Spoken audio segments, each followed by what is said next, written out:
Bonjour et bienvenue dans ce nouvel épisode de Highlight. Donc aujourd'hui, j'ai envie de te parler d'un sujet qui m'a frappé récemment, au sens propre comme au figuré, c'est-à-dire j'ai envie de parler du message, des messages du corps. Donc il y a quelques jours, je me suis réveillée avec une douleur au genou, sans aucune raison apparente, selon moi et mon esprit cartésien. Donc, ce qui fait qu'au début, je me suis dit que c'était sûrement peut-être que j'avais fait un mauvais mouvement, tu vois, que je me suis j'ai peut-être trop forcé au sport. Mais en y prêtant plus attention, j'ai compris que mon corps essayait vraiment de me dire quelque chose, puisqu'au bout de 2 jours, 3 jours, ça passait pas. Alors, faut savoir que notre corps, c'est un messager. Il nous parle en permanence et souvent, on a tendance à l'ignorer jusqu'à ce que la douleur devienne trop forte pour être mise de côté. Donc chaque tension, chaque douleur, chaque sensation désagréable a une signification plus profonde. Donc ce sont des signaux surtout envoyés pour nous alerter sur un déséquilibre émotionnel, mental ou spirituel. Donc cette douleur au genou, je l'ai interprétée plutôt comme une difficulté à avancer avec fluidité dans ma vie, une forme de résistance aussi face aux surprises et aux changements. Donc symboliquement, le genou, ça représente plutôt la flexibilité, l'humilité, mais aussi l'adaptabilité. Et moi, je me dis, mais je sais m'adapter, pourquoi j'ai mal au genou comme ça? Et quand il bloque, c'est peut-être qu'on a du mal à lâcher prise, qu'on veut trop contrôler les choses. Et dans mon cas, ça faisait totalement écho à ce que je vivais. Un mélange d'incertitude, de peur de l'inconnu, mais aussi de blocage émotionnel.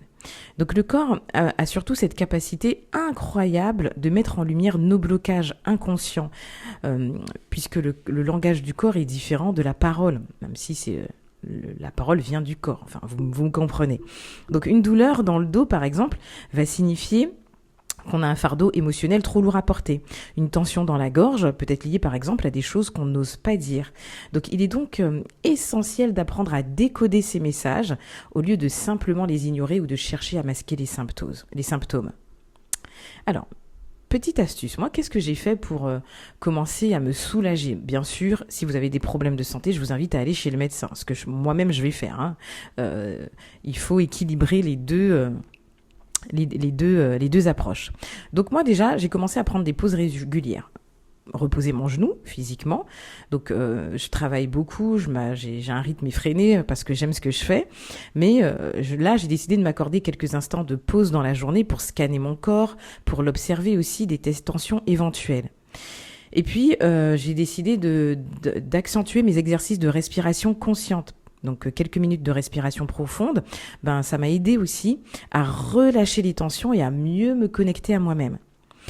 Et puis surtout, là je peux pas le faire parce que le genou est touché, mais on peut bouger en conscience, comme faire du yoga, de la marche ou toute activité aussi. Ça c'est en prévention, qui va nous permettre d'être attentifs aux sensations du corps.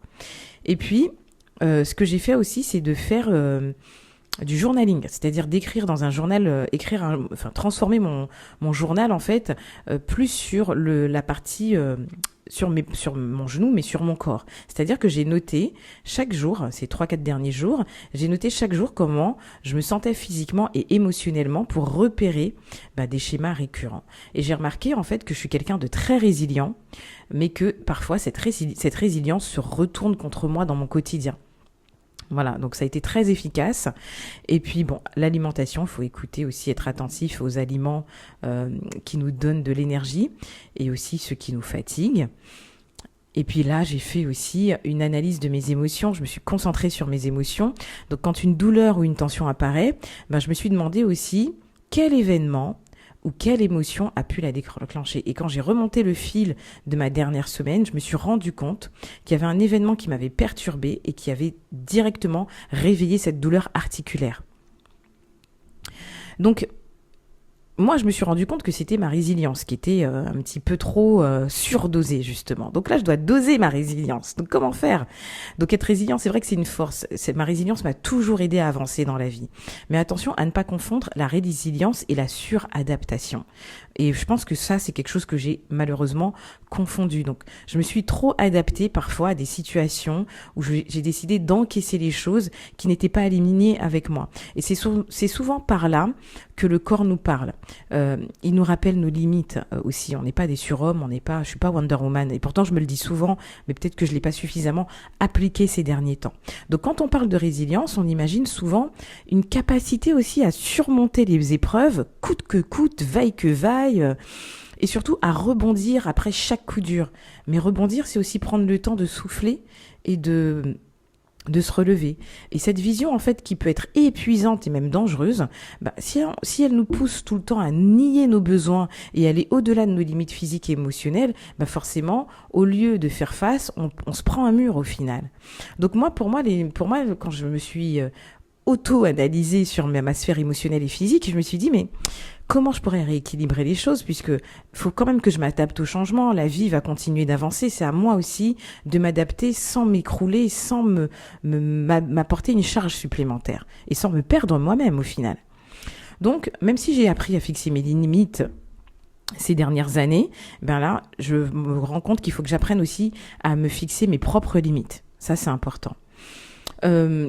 Il faut aussi que j'apprenne à accepter. J'ai compris qu'il fallait que j'accepte à accepter l'imprévu sans le subir. Parce que pour moi, imprévu, ça voulait dire, subir la vie. Alors que les changements, j'ai compris qu'en fait, ces changements étaient des opportunités de croissance. Et en fait, quand j'ai réfléchi, cette douleur au genou m'a permis de penser à de nouveaux projets.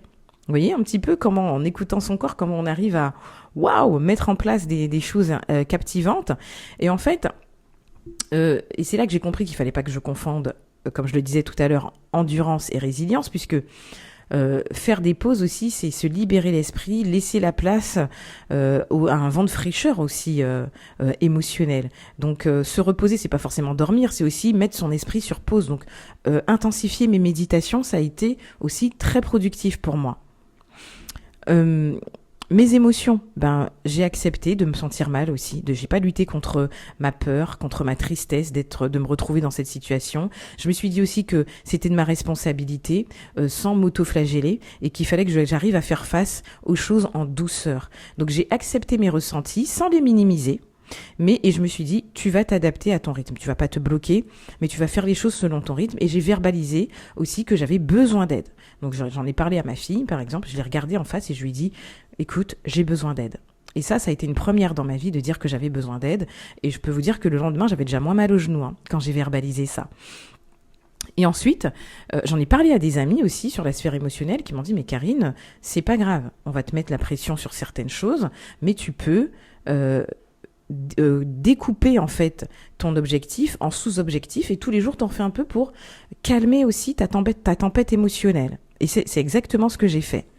Et puis je me suis recentrée sur ce qui était fondamental pour moi, mon équilibre, mon repos, mon alimentation, continuer de faire des activités que j'aime et m'octroyer des moments de calme. Surtout très tôt le matin, parce que Joe Dispenza nous dit souvent que les 3 heures après le réveil sont importantes en fait pour faire ce travail émotionnel. Or, on est dans une société où les 3 heures après le sommeil, on est au petit déjeuner, on n'a pas le temps de penser à nos émotions. On est déjà dans le train-train du quotidien et on n'a pas le temps de penser à ça. Et puis, comme je le disais tout à l'heure, m'exprimer sur ce que je ressens, partager mes émotions avec ma famille, mes amis, ça aussi, avec des personnes de confiance pour éviter aussi d'accumuler le poids des mots MAUX. Voilà. Donc voilà, plutôt que de subir les imprévus comme des attaques, j'ai pu voir tout cela comme des opportunités d'évolution. Donc je suis très contente d'avoir relevé ce défi au bout de quelques jours, même si j'ai pas terminé parce qu'il faut que j'aille chez le médecin demain. Mais en tout cas, je me suis autorisée à ressentir mes émotions, à exprimer mes peurs et à écouter mon corps.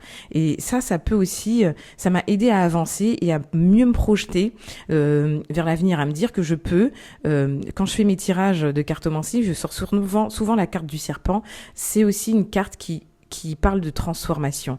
Je pense qu'en ce moment, je suis dans une mue spirituelle et personnelle. Et forcément, pour muer, il faut lâcher ce qui ne va plus. Et c'est ce que je suis en train de lâcher en ce moment. Donc, avancer avec plus de douceur et moins de résistance, ça aussi, c'est important. Alors moi, je vais vous proposer des exercices pratiques parce que c'est bien beau de parler, mais il faut mettre les choses en pratique, c'est important. Donc moi, ce que je t'invite à faire un petit exercice avec moi. Donc là, je vais te demander de fermer les yeux dans un instant. Tu verras que tu iras mieux.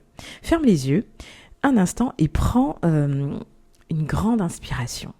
D'accord ? Et pose-toi cette question. qu'est-ce que mon corps essaie de me dire en ce moment? Alors ne cherche pas à répondre tout de suite, hein. Ne cherche pas de réponse rationnelle. Laisse venir les sensations, les images, les émotions. Note-les si tu penses que c'est mieux de les noter pour toi.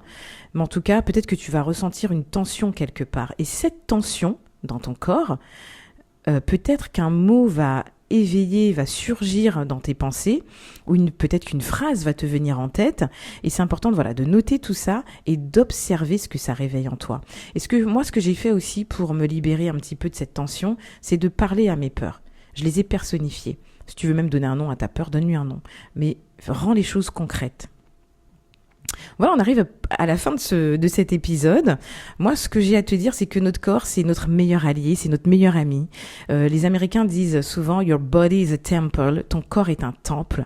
Et il ne te veut pas de mal, il veut juste te ramener à l'essentiel. Donc plus tu l'écoutes, plus tu peux avancer avec sérénité.